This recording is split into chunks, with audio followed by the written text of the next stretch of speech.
तो हेलो दोस्तों, स्वागत है आप लोगों को मेरा यूट्यूब चैनल में। ये जो एजुकेशन से संबंधित है, तो आइए आज की क्लास में समझेंगे जो क्लास 8 का है, चतुर्भुजों को समझना।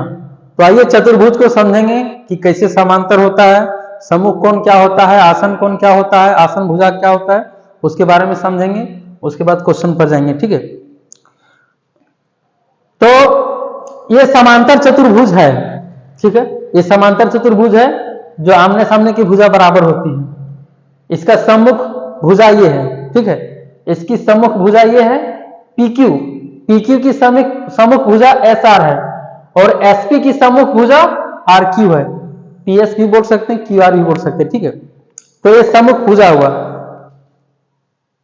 सम्मुख भुजा। ठीक है, अब है आसन भुजा क्या होता है। आसन भुजा ये जो है QR की आसन भुजा या तो फिर PQ की आसन भुजा ये होगा QR। ठीक है, आसन भुजा। ठीक, और आसन भुजा बस इस तरह होता है। आसन कोण भी होता है। ठीक है, आसन कोण, कोण P और कोण Q, ये दोनों क्या होगा, आसन कोण। और आसन कोण का योगफल कितना होता है, 180 डिग्री। ठीक है, ये आसन कोण हो गया। उसके बाद होता है सम्मुख भुजा के बारे में तो बता दिए हैं। सम्मुख कोण, सम्मुख कोण क्या होता है, ये है Q है ना, इसका नाम है, इस एंगल का नाम है Q, 110 डिग्री है। तो Q का सम्मुख कोण क्या होगा, S। ठीक है, लेकिन यहाँ B भी दिया हुआ। ठीक है, B है दिया हुआ, तो ये 110 है, ये भी 110 होगा। अगर ये कहने का मतलब है ये 60 डिग्री है तो ये भी 60 डिग्री होगा। सम्मुख कोण बराबर होता है। समांतर चतुर्भुज में सम्मुख कोण बराबर होता है, लेकिन समांतर चतुर्भुज भी है, वो भी प्रकार है उसका भी। ठीक है, आयत भी है, आयत है, वर्ग है। तो आयत का होता है सभी एंगल जो होता है 90 डिग्री का होता है। ठीक है, और आमने सामने की भुजा बराबर होती है। वर्ग जो है उसका भी सभी भुजा बराबर होती है, एंगल 90 डिग्री का। लेकिन वर्ग और आयत में डिफरेंस क्या है, आयत का जो विकर्ण होता है, ठीक है, आयत का दोनों जो विकर्ण होता है, ये विकर्ण करते हैं, ये आयत नहीं है, ये समांतर चतुर्भुज है। ये जो विकर्ण होता है P और Q को, P और R जब मिलाएंगे डायगोनल, इसको इंग्लिश में बोलते हैं विकर्ण, और ये वाला SQ। तो ये जो विकर्ण होता है आयत में, विकर्ण दोनों की लंबाई बराबर होती है। लेकिन वर्ग में क्या होता है, वर्ग में भी दोनों का, वर्ग तो अलग होता है, वर्ग में भी दोनों की विकर्ण की लंबाई बराबर होती है, लेकिन एक दूसरे के क्या होता है, समद्विभाजक होता है। ठीक है, मतलब ये परपेंडिकुलर पर रहता है, जिसको हम कहते हैं लंब, है ना, लंब कहते हैं जिसको। ठीक है, परपेंडिकुलर पर रहता है, लेकिन ये वर्ग में ही होता है, आयत में नहीं होता है। आयत में विकर्ण जो रहता है परपेंडिकुलर पर नहीं रहता है। ठीक है, तो आइए अब क्वेश्चन पर चलते हैं। निम्न समांतर चतुर्भुजों में ABC का मान ज्ञात कीजिए। तो इसमें ABC का मान निकालना है। ये समांतर चतुर्भुज है दिया हुआ। ठीक है, जो है एक्सरसाइज 11.2। ठीक, कक्षा 8वां का है, चैप्टर 11 है। तो पहला नंबर का क्वेश्चन क्या है, PQRS ये समांतर चतुर्भुज है, ये दिया हुआ है कि निम्न समांतर चतुर्भुजों में, और भी फिगर है। ठीक है, लेकिन उसमें ABC का वैल्यू सब में निकालना है। तो आइए इसमें सॉल्यूशन करेंगे। लेकिन ये समांतर चतुर्भुज है तो आमने सामने की भुजा बराबर होगी। ठीक है, और ये भी सम्मुख भुजा जिसको बोलते हैं, और सम्मुख कोण। तो आइए सॉल्यूशन करेंगे तो और थोड़ा जानकारी मिलेगा। तो चलते हैं सॉल्यूशन पर।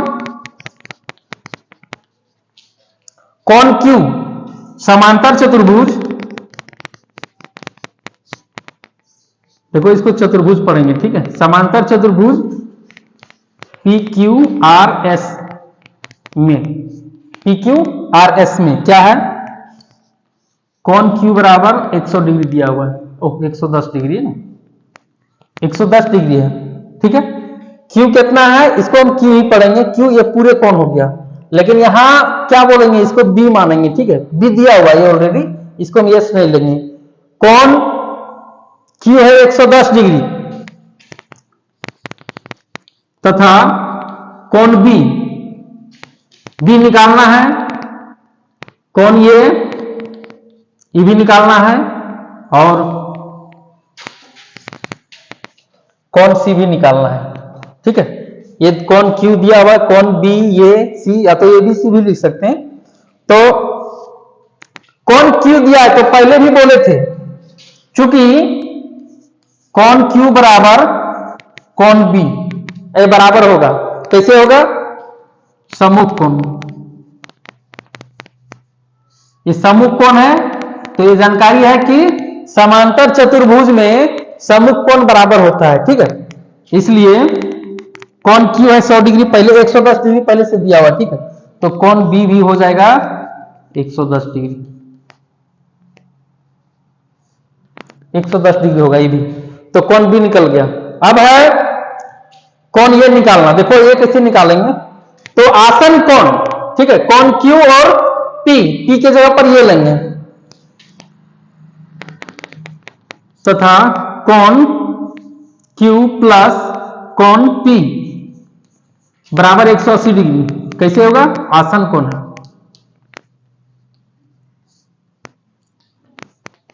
आसन कोण बराबर नहीं, आसन कोण का योगफल होता है 180 डिग्री, ठीक, वो भी समांतर चतुर्भुज में आसन कोण का योगफल 180 डिग्री होता है। तो क्यू दिया हुआ है 110 डिग्री प्लस पी, पी को हम ये मानेंगे ना, ये एंगल भी दर्शा सकते हैं, इक्वल टू 180 डिग्री होगा, ये इक्वल टू 180 माइनस 110 डिग्री, तो क्या निकल जाएगा, ये बराबर 70 डिग्री। कोण ये निकल गया, चलो ये दर्शा देते हैं एंगल भी, कोण ये निकल गया 70 डिग्री है ना, कोण ये 70 डिग्री। अब सी निकालना है, क्योंकि या तो फिर हम जानते हैं कि कोण ये और कोण सी, कोण ये बराबर कोण सी है, कैसे है, सम्मुख कोण है, और ये भी बराबर है सम्मुख कोण, क्या है, सम्मुख कोण। इसलिए कोण ये निकल चुका है, जब कोण ये 70 डिग्री है, इसलिए कोण सी बराबर भी होगा 70 डिग्री। निकल गया सारा ए बी और सी का, पहले बी का निकालें, ठीक है, उसके बाद ए का, उसके बाद सी का।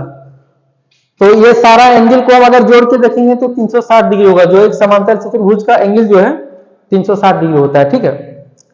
तो ये समझ में आ गया होगा सारा कि कैसे निकाला जाता है, लेकिन इससे पहले समझना ये जरूरी है, आसन भुजा, आसन कोण, सम्मुख भुजा, ये जो है जानना जरूरी है, ठीक है। तो ये समझ में आ गया होगा आप लोगों को। तो जाते जाते एक लाइक, चैनल में न्यू है तो सब्सक्राइब और शेयर करने ना भूलिएगा। धन्यवाद, आप लोगों का दिन शुभ हो।